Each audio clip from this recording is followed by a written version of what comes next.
As many of you may already know, and others of you will soon find out, being an adult is hard. With every year that passes, the responsibilities just seem to keep coming, and as many of us prepare to go to college, I realize that some of us may not know how to do our own laundry. Now, this may seem like an easy task to you, but after working in a laundromat for almost a year, you would be surprised at the amount of adults who do it wrong. So today, I'm going to show you the proper way to do your own laundry. Now, does anyone have any clothes I could demonstrate on today? Perfect, thank you.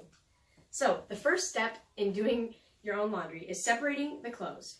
You want to make 3 or 4 piles of whites, darks, and colors. You want to make sure that nothing red is in with your whites, because that could ruin the whole load. After you have separated the clothes, you want to put the first load in the wash. I'm going to start with the whites.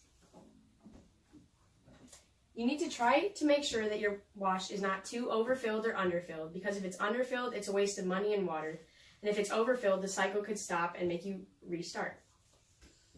After you have filled the washer with all your clothes, you need to then measure out the soap and the softener.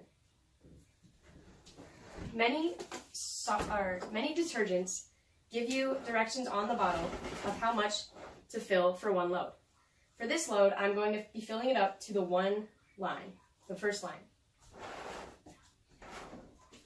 In my laundromat job, a lot of people put too much soap in, and the soap starts to spill out of the machine, and they oftentimes have to stop and completely repay and restart their load. Make sure you pour the detergent into the right hole. You can add in softener if you want.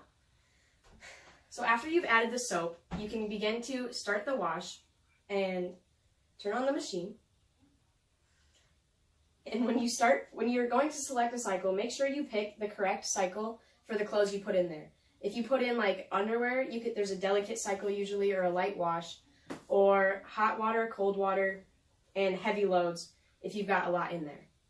Again, make sure your load is evenly spaced out so the washer doesn't stop. Then you can go ahead and start the machine. Once you start the machine, you can wait for it to dry, and then the next step would be drying. When you go to dry, you take out your clothes and put them in the dryer. This part is pretty self-explanatory, and it's pretty hard to mess up usually.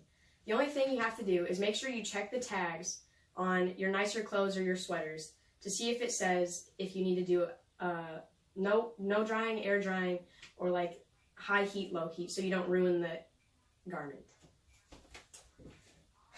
No matter where you go, drying usually takes about 30 minutes, whether you're doing it at an at-home washer or in a laundromat. And washing usually can take anywhere from 20 minutes to an hour, depending on the cycle you choose and where you're at. So after the drying is completed, you can take out your clothes and fold them all and put the next load in. I assume I don't need to explain how to fold to you, because at our age, I think most of us should know how to do that.